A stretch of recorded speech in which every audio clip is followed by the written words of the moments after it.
शासन की योजनाओं का लाभ अब अंतिम व्यक्ति तक पहुंचेगा। यूं तो बहुत सारी सरकारी योजनाएं कागज पर ही हम तोड़ देती है, परंतु कुछ अधिकारी ऐसे भी हैं जो वीणा उठा लेते हैं उन योजनाओं को समाज के अंतिम व्यक्ति तक पहुंचाने का। ऐसा ही वीणा कानपुर के नए जिलाधिकारी जितेंद्र प्रताप सिंह ने उठा रखा है। इसी क्रम में वो परिवार जो अपने को मार्ग दुर्घटना में हमेशा के लिए खो देते हैं, परंतु इन अज्ञात वाहनों की चपेट में आए पीड़ित परिवार को कोई मुआवजा या क्लेम इसीलिए नहीं मिल पाता है कि क्योंकि वाहन का पता नहीं चल पाता है। इसी को देखते हुए सरकार और शासन की पहल से एक योजना का निष्पादन हुआ है, जिसके तहत पीड़ित को मुआवजा मिलने का रास्ता अब सुलभ हो गया है। और उसी क्रम में जनता दर्शन भी एक योजना है, अन्य योजनाएं भी है।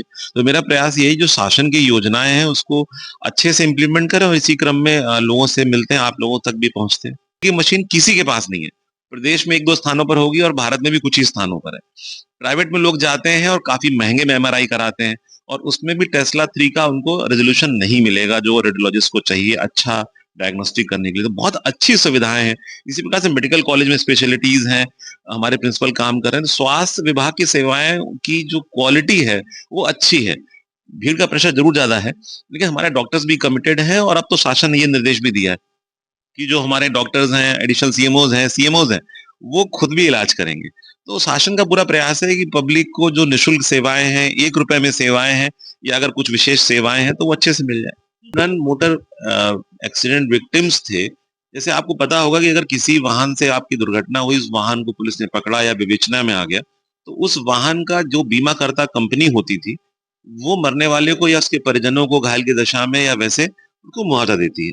परंतु जो रात बेरात घटना हो गई, कोई वाहन मार के भाग गया और पुलिस विवेचना में नहीं पकड़ में आया, तो वो फाइनल रिपोर्ट लग के मैटर क्लोज हो जाते थे, और उनको चूंकि इंश्योरेंस कंपनी को भी नहीं पता कि कौन सा वाहन था, तो उसमें उनको सहायता नहीं मिल पाती थी। 2022 में इस स्कीम को काफी लार्ज स्केल पे किया गया, और 1 अप्रैल 22 से ये योजना लागू है, जिसमें कि कोई भी ऐसा वाहन यदि मार के चला गया है, जो वाहन ना मौके पर पता चला, ना ही कोई पहचान पाया, ना ही पुलिस विवेचना में आया, तो उन प्रकरणों में 2 लाख रुपए की सहायता है उनके परिजनों को मृत्यु की दशा में, और 50,000 रुपए की सहायता है दुर्घटना में यदि कोई गंभीर घायल हुआ है, उसने इलाज कराया है। इस योजना में अभी तक कानपुर नगर में कोई दावा नहीं गया था, अनफॉर्चुनेटली। पूर्व के मेरे अन्य जनपदों में मैंने भिजवाए थे, तो मैंने इसको रिव्यू किया तो यहाँ नहीं था। तो उस क्रम में जब मैंने पुलिस विभाग से समन्वय किया, तो 400 ऐसे हमें केसेस आइडेंटिफाई हमने कर लिए हैं कि जो 1 अप्रैल 22 से लेकर 31 जनवरी 25 के बीच में जहां दुर्घटनाएं हुई है, उन दुर्घटनाओं के विक्टिम्स के परिवारों तक हम अपनी तहसील के लोगों को भेज रहे हैं।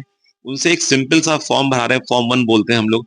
फॉर्म 2 पे उसकी तहसील से जांच होनी है, और फॉर्म 3 में मुझे आदेश करना है। एक हमारी कमेटी है जिसमें हम हैं, इंश्योरेंस के लोग हैं, स्वास्थ्य विभाग के लोग हैं, और संबंधित एसडीएम और एडीएम वगैरह हैं। तो ये सारी बड़ी सिंपल प्रोसेस है, इसमें कोई कोर्ट कचहरी की उस तरह के प्रोसीजर्स नहीं है।